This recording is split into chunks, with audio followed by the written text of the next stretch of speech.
what we want to talk about are mutually exclusive events and the event A. What did that thing that looks like a U stand for? Union.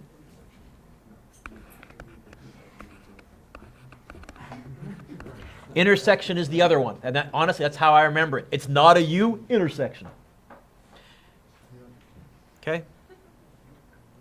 In fact, we're going to be talking about A union B and A intersection B. In mathematics, the event A or B, written like that, is said to occur if A occurs, or B occurs, or both occurs.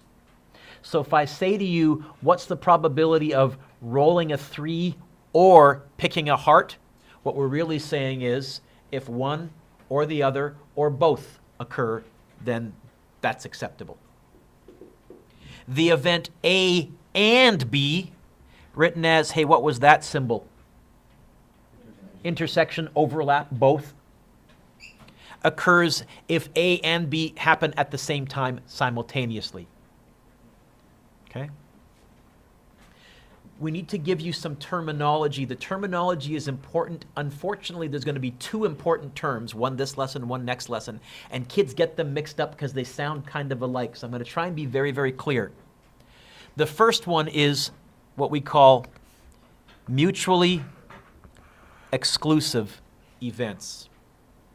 Now, I'm going to help you remember this term by analyzing the English. What does the word exclusive mean? You've seen the word.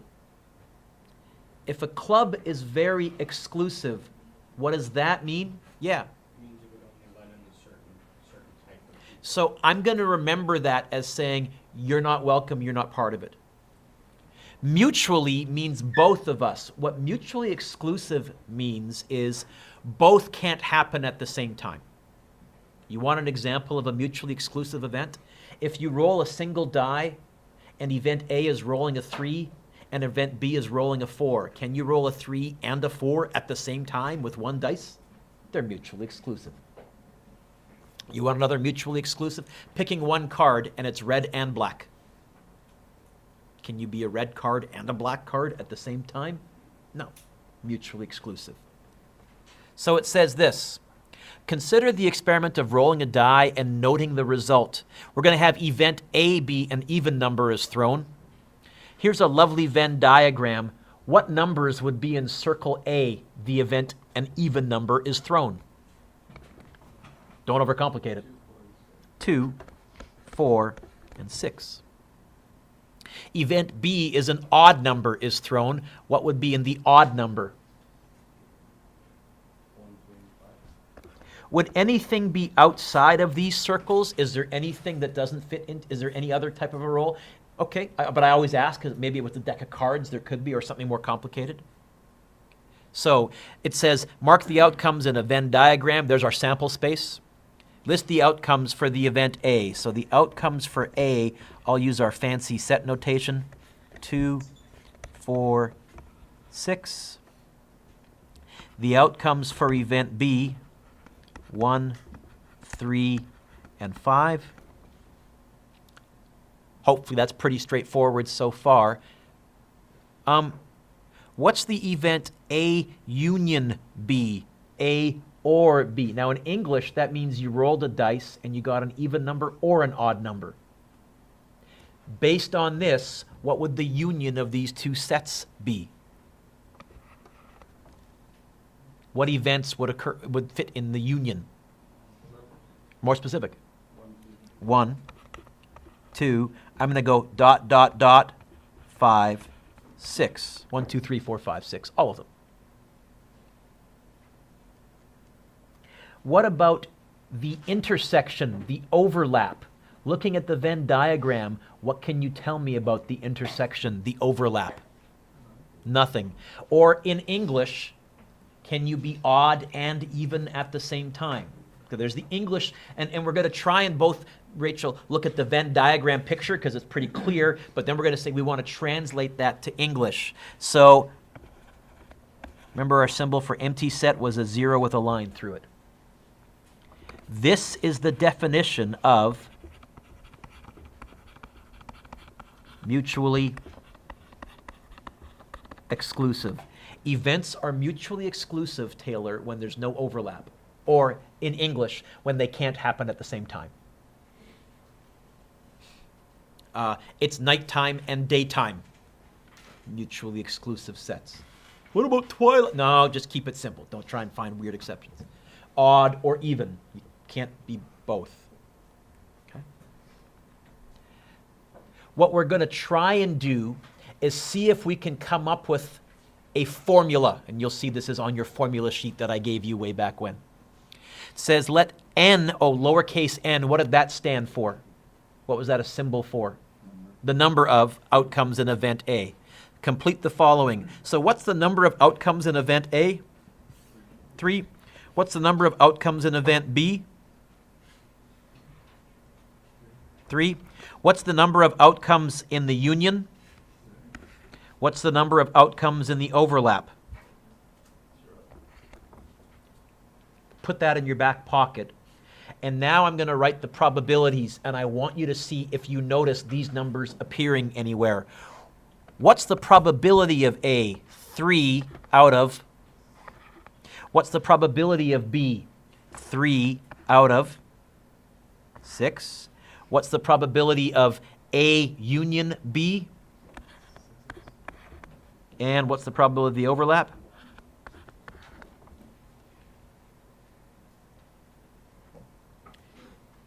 Here's what I want you to notice.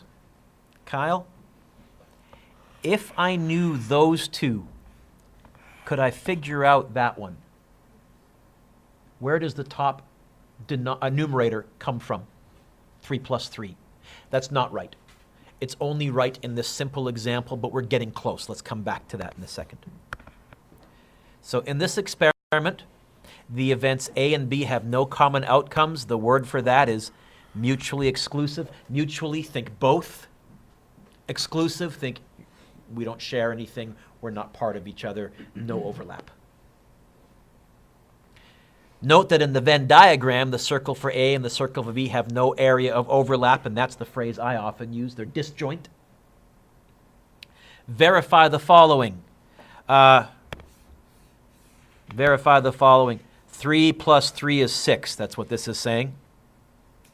And here is what we're trying to get. Does 6 over 6, does that equal 3 over 6 plus 3 over 6? Do we have a common denominator? Yeah, so we just add the tops. 3 over 6 plus 3 over 6 is 6 over 6. It is correct. We're going to start there. That's going to be our first probability formula. And then, Ashley, we're going to modify it to say, hey, what if there is an overlap? Next page.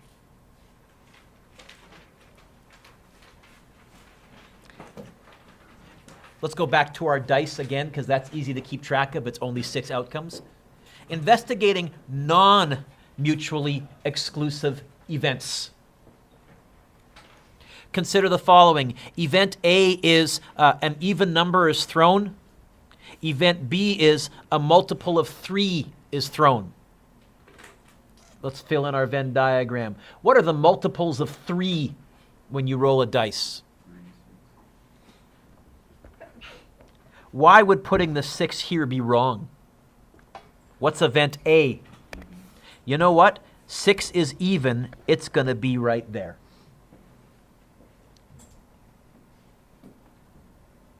Oh, an even number, I'm also going to have a 2 and a 4. What's missing? 1 and? Leave them off. But you could put them in here somewhere. Leave them off for now. Okay. List the outcomes for event A. 2, 4, 6. List the outcomes for event B. 3 and 6. What about A union B? 2, what else? 3, 4, 6. You don't have to go in order, but let's decide if it's easy to go in order from smallest to biggest, so all of our answers look the same. Let's do it that way. And here's the key. What's the event A and B? A intersection B. The overlap.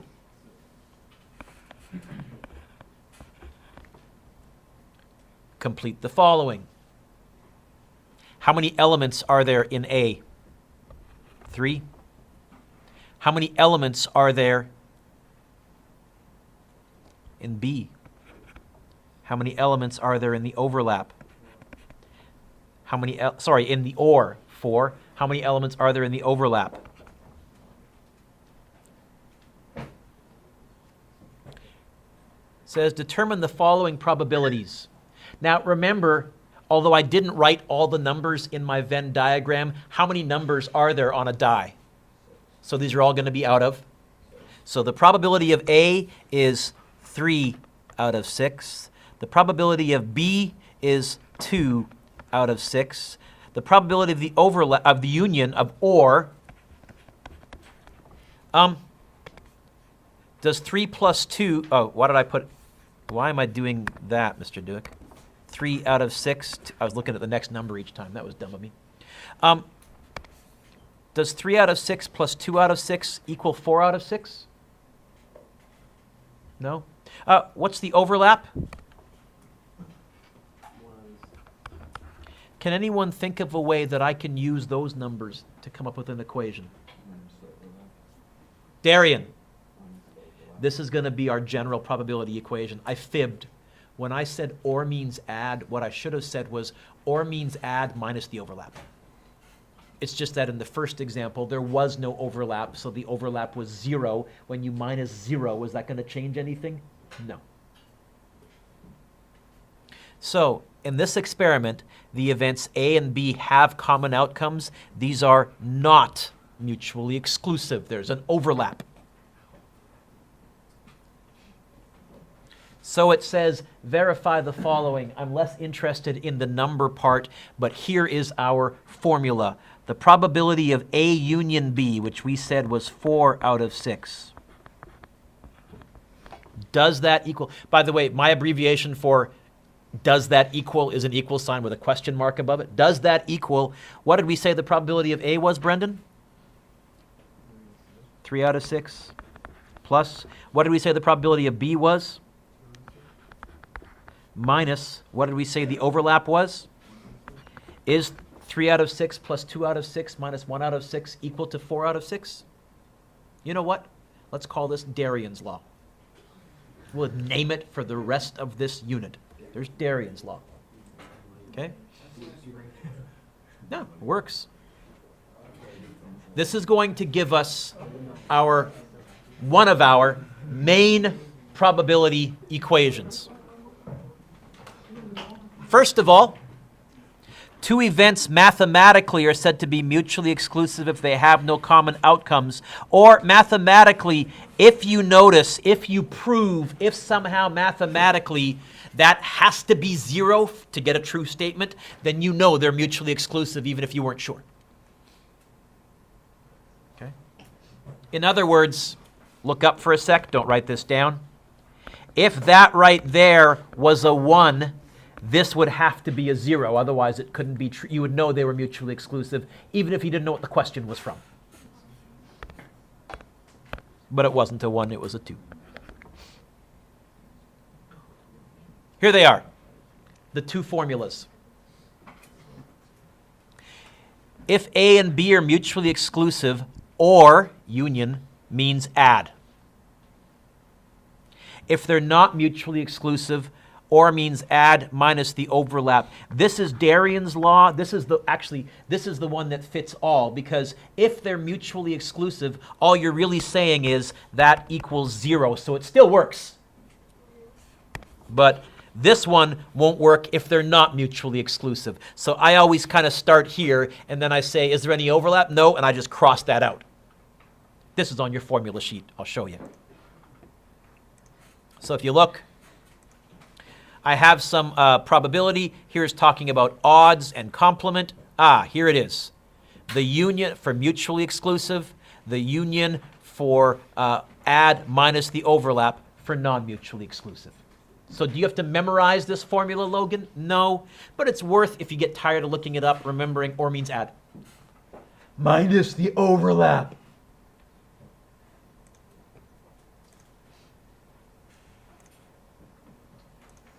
Okay.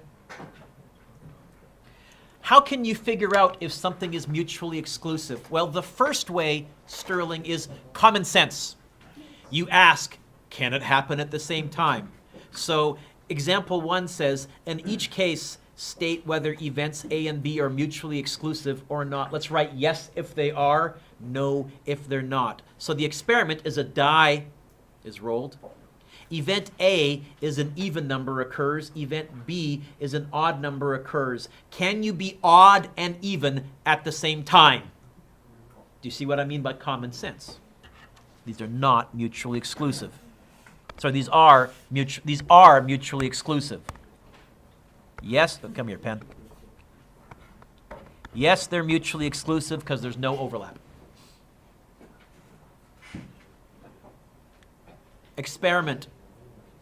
A card is drawn from a deck. Event A is a face card is selected. Event B is a club is selected. And what you ask yourself is, can I be a face card and a club at the same time? If I can, there is overlap. These are not mutually exclusive. Can you be a club and a face card at the same time? Give me an example. Queen of clubs, king of clubs, jack of clubs. So, no, these are not mutually exclusive. There is some overlap. Oh, 1 up. Thank you. Okay, 2 dice are thrown. Event A, both dice show the same value. When you're playing Monopoly, what's the fancy word for rolling the same number twice? What do you call it? Doubles. Okay, so if I say doubles, you know what I mean? Yes? Okay, so doubles, and it adds to 11. Can you have doubles and add to 11? No. So these are mutually exclusive. There's no overlap. Now, why is this tricky? Because, Brianna, here's what I'm saying. No, it can't happen at the same time. Yes, they are mutually exclusive. So it's easy to get mixed up in what you're answering. By the way, notice, for what it's worth, in event A, an even number and an odd number are complementary events. Complementary events, by definition, have to be mutually exclusive because you can't be true and false at the same time. You can't be yes and no at the same time. You can't be in and out at the same time. Let's do some examples. Cards. So here are your events. Which events are mutually exclusive? Yeah. Go ahead. Which events are mutually exclusive? Let's see. Event A, face card. Event B, a red card. Can you be a red face card? So A and B are not mutually exclusive. What about A and C? Can you be a face card and a club? What about A and D? Can you be a face card and an ace? No, because face cards are what? Jack, Queen, King. Ace is not Jack. So you know what? A and D are mutually exclusive. What about A and E? Can you be a face card and a black card?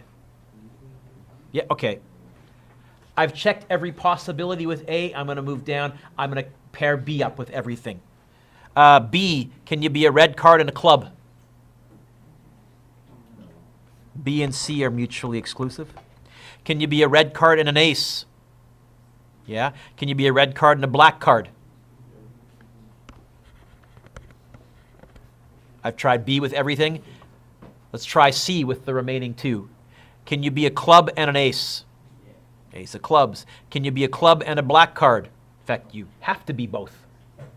Let's try D. Can you be an ace and a black card? Okay, you know what? We've gone through everything kind of systematically. Are any of those, yeah, go ahead. Are any of those complements? Are any of these complements? Rachel, you with me? Because you keep trying to work. I need your focus here, kiddo. Which ones are complements? Those are complements. Those have to be mutually exclusive. You can't possibly be red and black at the same time. But the other ones are as well. So one way of figuring out, Carson, mutually exclusive is common sense. I'm not going to give you something really obscure. Oh, is having red hair on a Monday mutually exclusive with craters on the moon having... I'm not going to go bizarre. It's going to be common sense stuff. However, you can also do it mathematically. First of all, with a picture. Oh yeah, turn the page. Which circles are mutually exclusive? Which circles have no overlap? So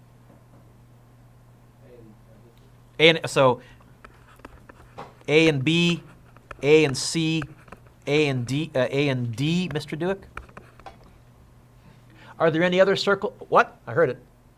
Mark, was it you? I heard it from back there somewhere.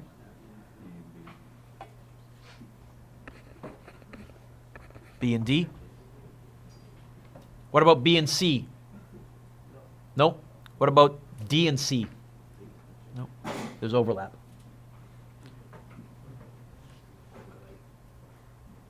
Okay. You can also do it, and I like example 4, I like example 4, I like example 4. Example 4 is a nice question. Something like this, and this is actually, to be perfectly frank, out of my comfort zone. This is using formulas. I think I told you, I did this all when I used to teach this in the old Math 12 with trees, but I'm trying to morph into the formula. Here's what it says. Use the given information and the probability formula to determine whether it's mutually exclusive. Okay, you guys with me? I'm seeing lots of distraction. This is important. Thank you. If they're mutually exclusive, this has to be true. The following has to be true. Watch. This. So I'm going to write that down. And you are too.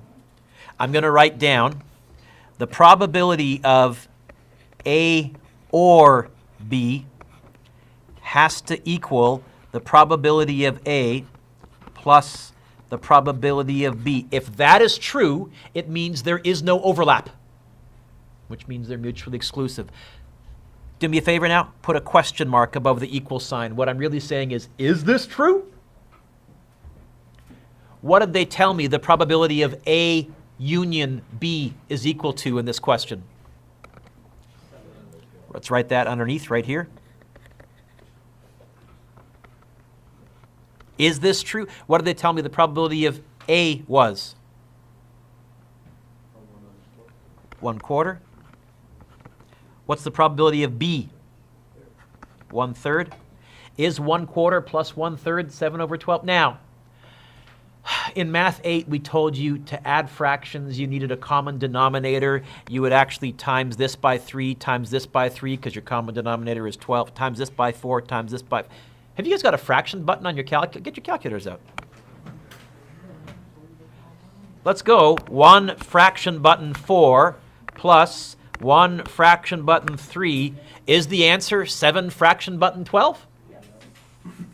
Oh. Then is there any overlap? This works. Therefore,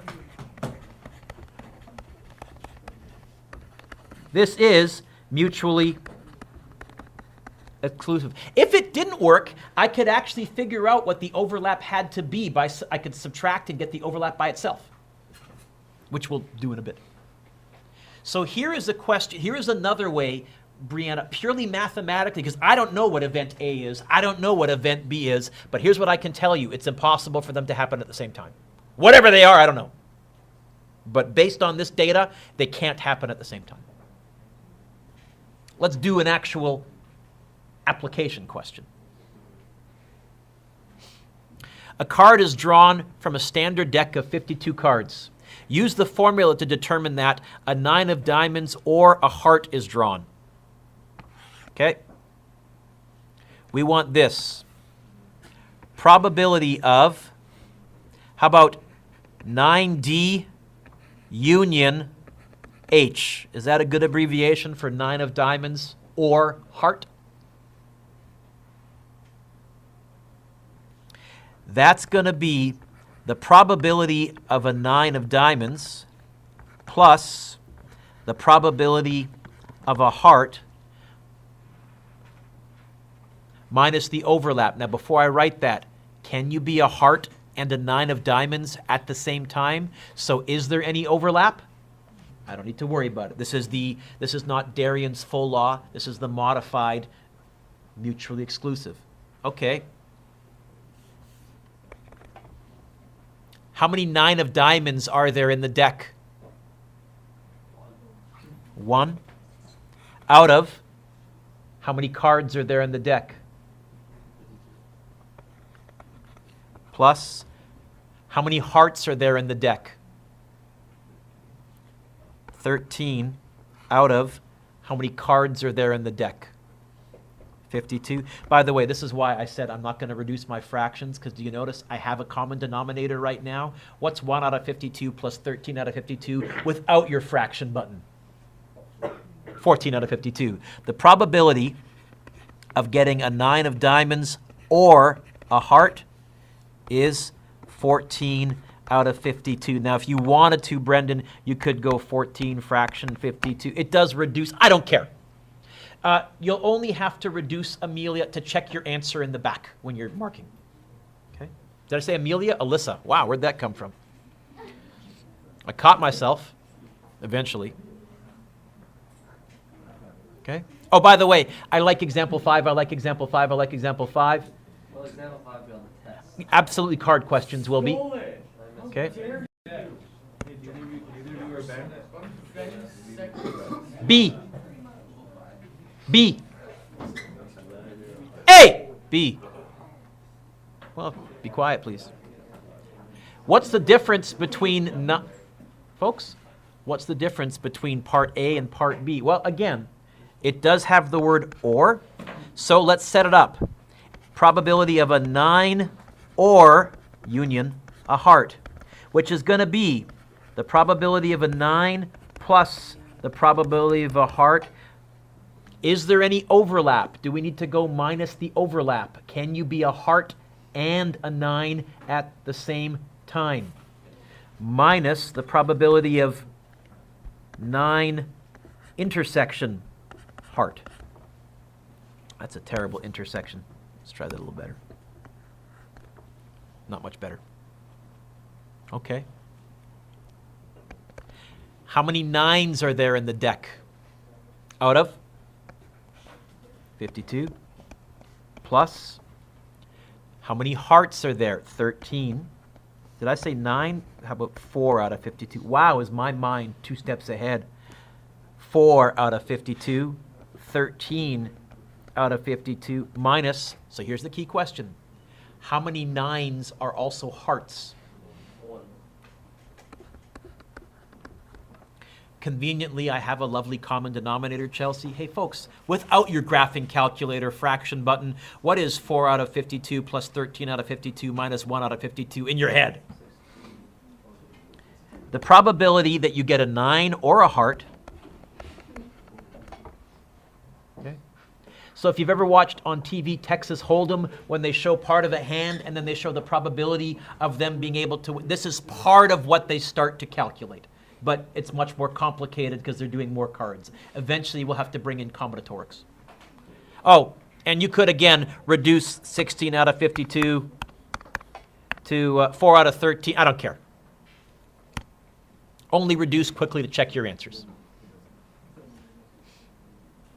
Is that okay so far?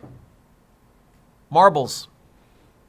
Bags of marbles or cubes or color. These are also classic probability questions. So it says this. Instead of marbles, blocks of different shapes and colors are placed into a bag. There are 3 cubes, 1 blue, 1 red, 1 green, 2 pyramids, 1 red, 1 yellow, and 5 cylinders, 1 blue, 1 yellow, 3 red. Determine, okay, what does A want me to find? Read it to me, Jordan. Did you say or? Probability of, what would be a good letter to use for pyramid? P. What would be a good letter to use for cube? See, just try and pick smart. I had a prof who used to always use A and B for everything, event A, event B, and why don't you pick letters that are easier to keep track of? So P union C, and that's going to be the probability of P plus the probability of C. Is there any overlap? Can you be a pyramid and a cube at the same time? No? Oh, okay. How many pyramids are there? 2 out of how many shapes are there grand total? Do some math. 10? Or how many cubes are there? 3 out of how many shapes are there grand total? What is 2 out of 10 plus 3 out of 10? Now, I'll write 5 out of 10, but probably on a multiple choice test, the answer to pick from would be 1 out of 2. I'm going to assume, using your fraction button, Taylor, you can reduce them when you need to. I'm just not a big fan of it, because to me, that 5 out of 10 is much more instructive. It's saying, you know what? 5 successes out of a total of 10 possibilities. I know 1 out of 2 sort of says the thing, but it really doesn't. So this is one time where I actually say, I like a non-reduced fraction. It's actually more informative to me. Mac, what's B want me to find? Is there an or there at all? Okay, you know what? Probability, what would be a good letter to use for red? R. What was our symbol for not? A prime, but yeah, it's an apostrophe. Okay. How many non-red shapes are there? Count, because if you can count it, you can solve it. 5? Is that right? Out of 10. So nothing fancy there. We fell back. This is our first lesson where we said probability is defined as number of successes divided by total number of outcomes. I bet you the reason they had us do that in part B, I bet you we're going to use it in part C, just a guess.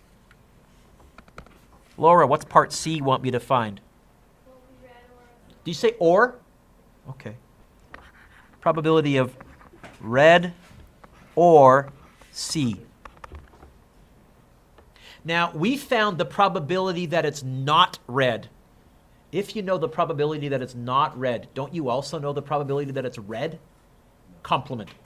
What's the probability that it's red? Also happens to be 5 out of 10, right? So it's going to be the probability that it's red plus the probability that it's a cube. Are there any red cubes in this question? There is overlap, minus the probability of red and cube. Cylinder. Oh, I used C for cylinder and C for cube? That was dumb.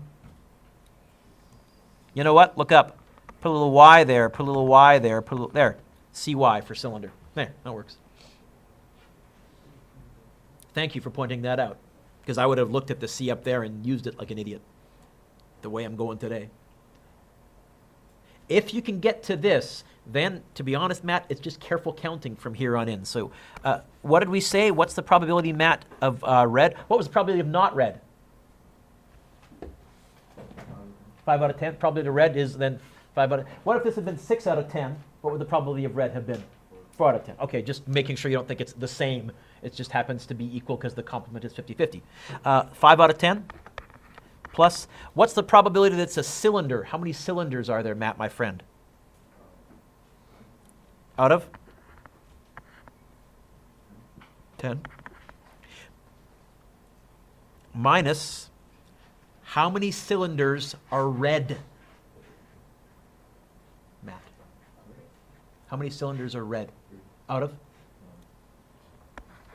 out of 10, because we're still looking at the overall group. Don't look at the small subgroup, right? 5 out of 10 plus 5 out of 10 minus 3 out of 10. Oh, I can do that in my head.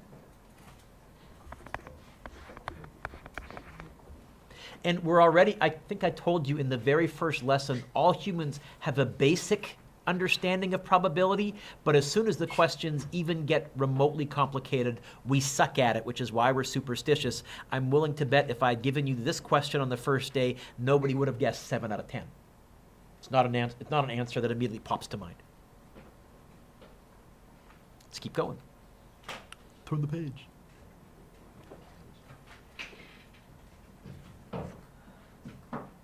Holy smokes, I am going to get through the lesson today. This is great. That gives you all week next week to get everything caught up and done. I'll do one lesson next week.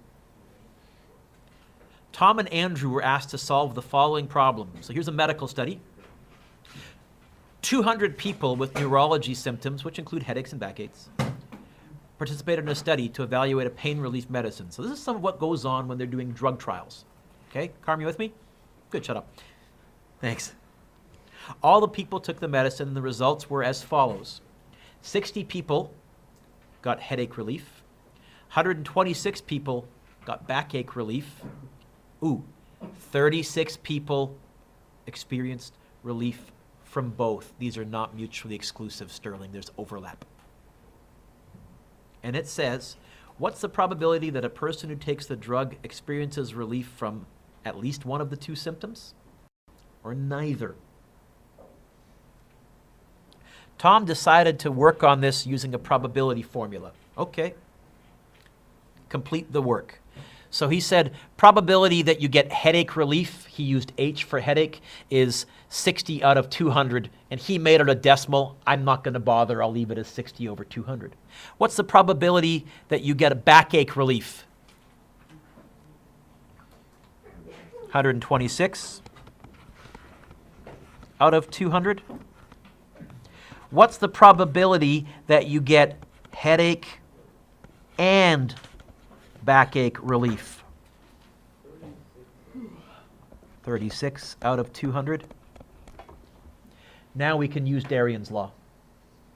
What does Darien's law say? Or means add minus the overlap. The probability, oh, by the way, it says at least one. What at least one means is one or the other or both. That's the definition of or.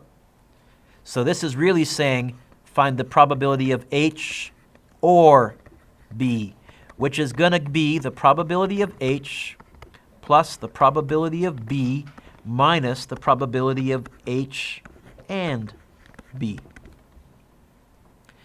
Darien, since this is your law, why don't you take us home on this one, kiddo? What's the probability that they get headache relief?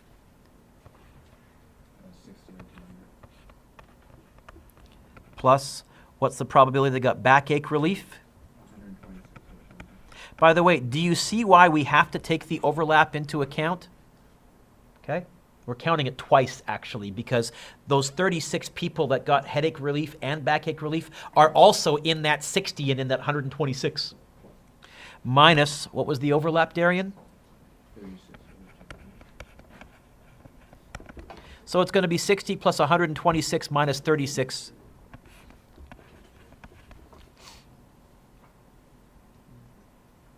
What do you get? 150, is that right? Yeah? Or in lowest terms, 3 out of 4. Right?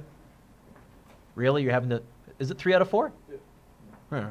Really had to type that in? Okay, whatever. So here is, now that's not the only thing they wanted me to find. Darien, what else did they want me to find? Part 1 said at least neither. Oh, if 150 out of the 200 got some relief, how many got nothing?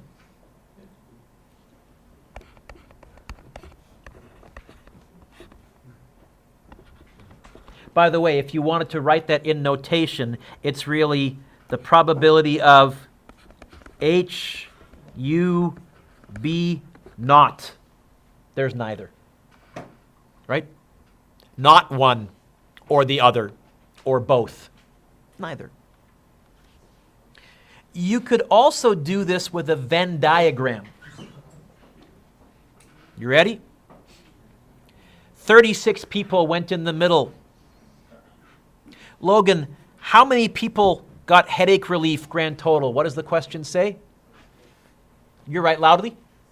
How many do I already have in the middle here on the overlap? So you know what? I'm going to put 24 right there. There's my 60. See it? How many got headache relief? Sorry, backache relief? What do I already have in the middle? What do I already have in the 36? What's going to go here? 90. And how many people were in this study grand total? 200. What do I have so far in my Venn diagram? 150. So there's 50. See, now I can also answer the questions. What's the probability that you get at least one? That plus that plus that. I bet you that adds to 150 out of 200. What's the probability of neither? That. Hey, what's the probability that you only got a headache relief but not both? 24 out of 200. What's the probability that you only got backache relief but it didn't cure your headache? 90 out of 200. So a Venn diagram actually in many ways is more informative. It's just more work to draw. I use a Venn diagram, Carson, if I see there's a part A, B, C, D, E, or if I notice I'm going to be using it over and over and over. What's your homework?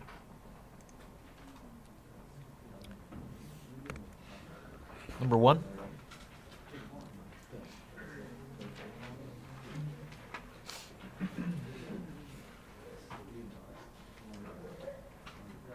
I'll go 2, A, C, E, and G. Odd letters. Okay, 3, here are those mathematical proofs. What you're actually, whenever it says prove mathematically whether they're mutually exclusive, you're asking, does A plus B give me the or if it doesn't work out, there must be an overlap. Okay, so 3.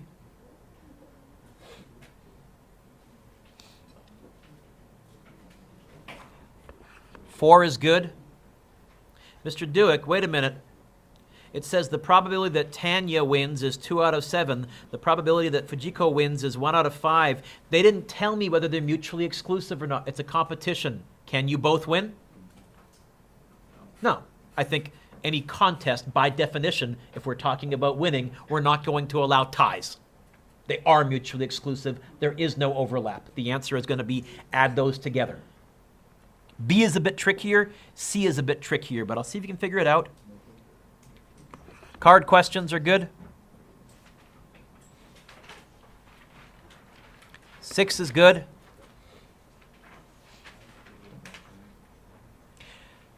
7 I used to give to my Math 12s, and they found it tough, but it's a great discussion questions. I'm going to give it to you, and if not, I'll talk about it after the break.